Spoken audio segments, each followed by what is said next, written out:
Tampa Bay Buccaneers coach Bruce Arians came out recently and said that Ronald Jones has done a great job and deserves to be the starting running back. Hey, yeah, if only you had some power to make that happen, Bruce. That's what we've been waiting for. We've all seen it. We don't know why you've been sitting there trying to make Peyton Barber a thing. It's not going to happen.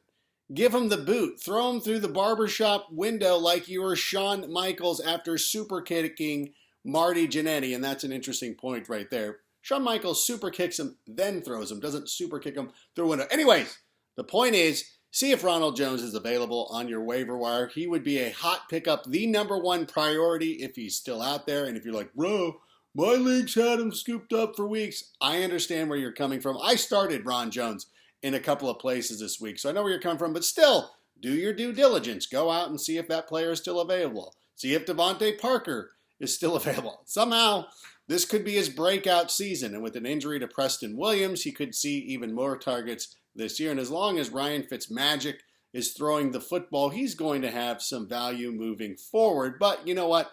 Those are the obvious choices. Let's go a little bit deeper. Let's start with the Miami Dolphins. Kalen Ballage seems like he will be the number one running back for the team now that Mark Walton has been suspended for his multiple arrests in Cincinnati, which is incredible.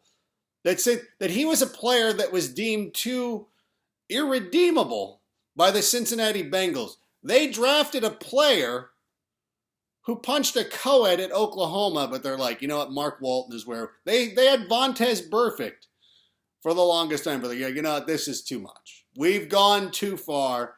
They traded him. Of course, Mark Walton will be sitting out 4 games, but to be perfectly truthful with you, I'm not super hyper on Kalen Ballage. Now, maybe when they trade Kalen Ballage and he goes out and dominates for another team, that would be what I would be waiting for. But in all honesty, he's carried the ball, 35 times, has about 70 rushing yards.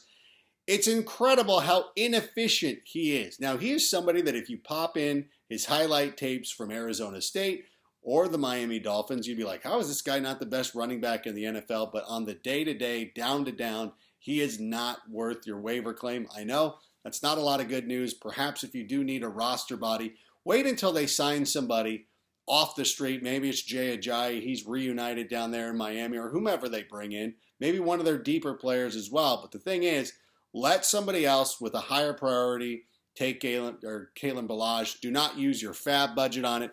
Go out and do some dumpster diving. Some other players that I'm going to be looking at this week as well. Jared Cook, probably released during the bye weeks. Drew Brees is coming back. I think he has an opportunity to end up as a top 12 tight end this week. Zach Pasquale had a pretty nice line against the Steelers on Sunday. I look for him to be the most targeted wide receiver in that offense. We'll still have to wait to see what is happening with Jacoby Brissett, but still, he played pretty well even when Brissett went out of the game, and I think that he is going to have some value for you as well. Also want to take a look at Josh Reynolds, as Brandon Cooks is still in the concussion protocol. This could be something that goes on because Cooks has had a history with concussion injuries in the past, so you might want to take a look at Josh Reynolds this week. Gerald Everett is also a nice option. I know a lot of people probably didn't have enough faith in him to keep holding on to him even during the bye week. So again, I will look in that direction. Now, it is the bye-mageddon. Bye-mageddon. It's kind of a 3-week thing. It's been going on since week 9. Now we're in week 10, and it'll extend into next week. And of course, it means some big-name quarterbacks are going to be on a bye, and most notably, somebody like Deshaun Watson, which means, who are you streaming this week? Some of the quarterbacks I do like. Derek Carr.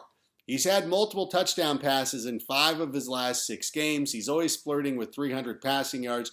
Really been impressed with the way he has been throwing the football this season. He never turns it over. He doesn't throw interceptions. That's the great thing about him. The only drawback with Derek, and this is a minor complaint, is that he doesn't run the ball enough. And that's the one thing that we're looking for with these quarterbacks, is at least give us a little bit of a floor. If you can give us 20 rushing yards, maybe 30, some of these guys even get into 40, and that's like a passing touchdown in most standard leagues.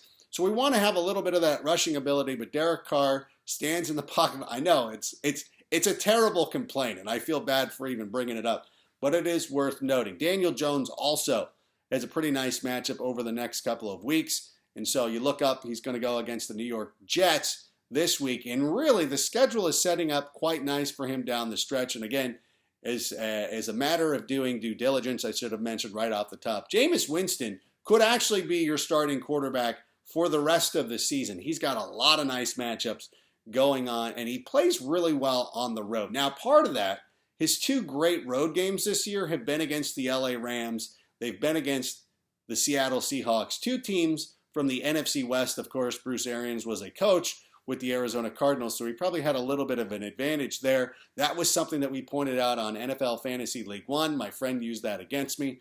Ugh. But anyways, if Jameis is still out there, I know a lot of people have avoided him. They kind of look at him.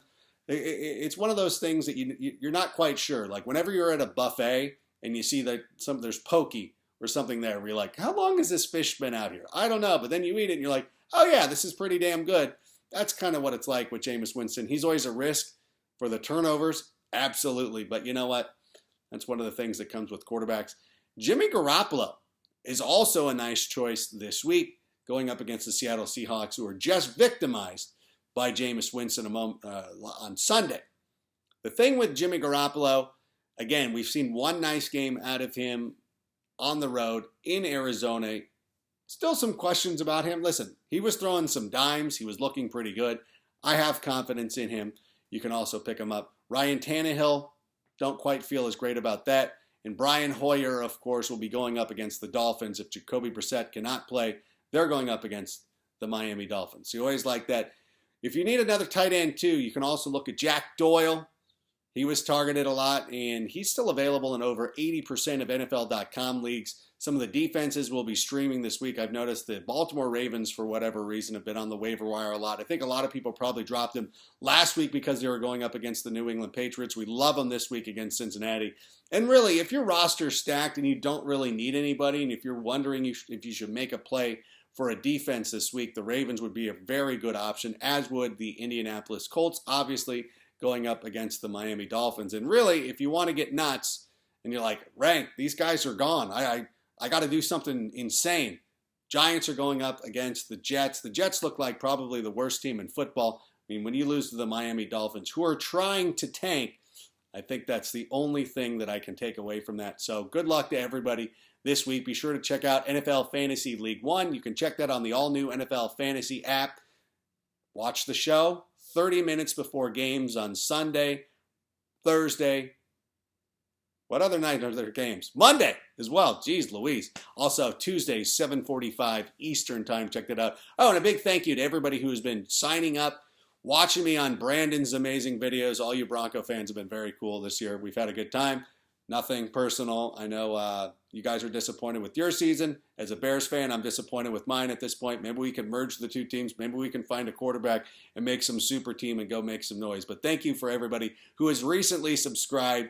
And hopefully we will continue to turn out some content that you will enjoy or at least find useful here in the fantasy football space. Good luck in Week 10. We'll catch you on the flip. And I didn't